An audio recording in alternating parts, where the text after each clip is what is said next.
Good afternoon. I just want to say a few words about the anti-LTN demonstration that will be happening this Saturday. It takes place from 1 p.m. till 4 p.m. People will rally on the forecourt outside of Argos by Old Street Roundabout, well, what was formerly Old Street Roundabout. Then they will proceed to march on Hackney Town Hall, where there will be speakers and invited guests. Now, I don't often speak from a personal perspective. I usually try to argue the case from a collective standpoint, but for this, I have to make an exception.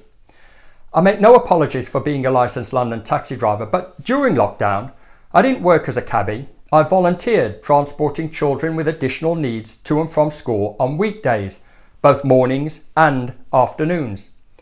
And anybody who has experience of children who are living with neurodiverse conditions such as autism understands the problems they face when trying to keep them confined in a space for a prolonged period of time. And since low traffic neighbourhoods have been implemented, we have found that journey times have increased significantly, and this has made the situation extremely distressing for those children who are just trying to make their way to school.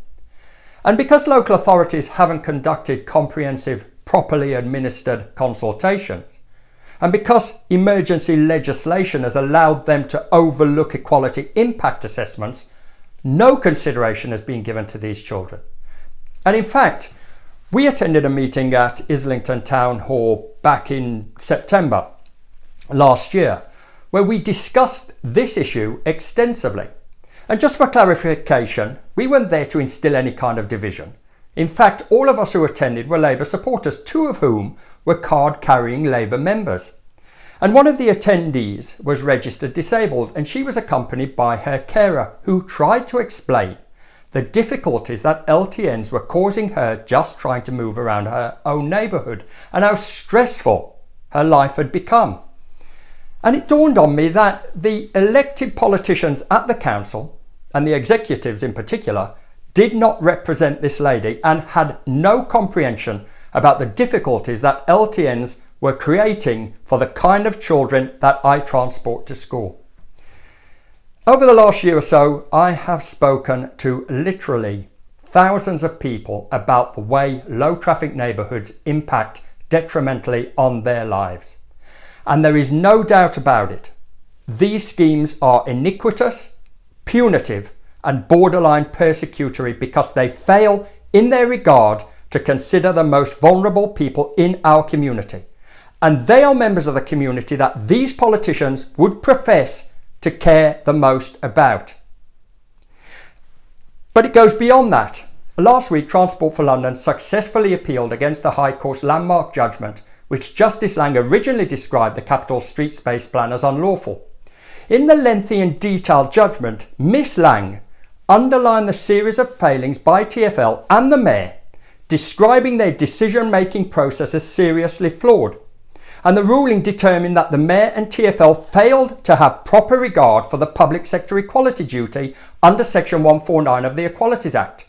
Shockingly, that has now been overruled. Unbelievably, this judgment is not only thoughtless and ableist, but it embeds institutionalised discrimination against those who struggle to get around and the children that I and others escort to and from school. And we cannot allow that to go unnoticed.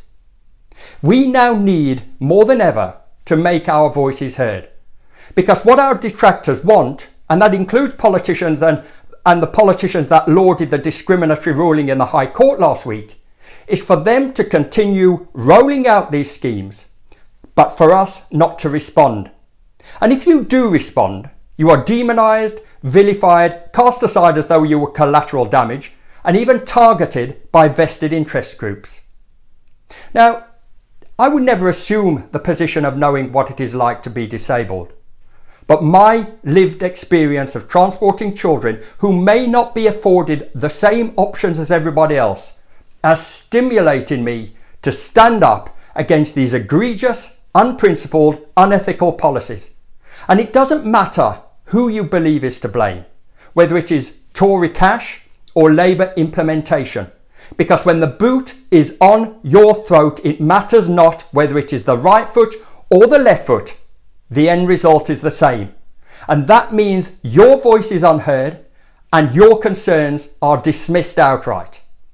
And that is why I will be shouting my objections to LTNs from the rooftops this Saturday at 1 p.m. Thank you.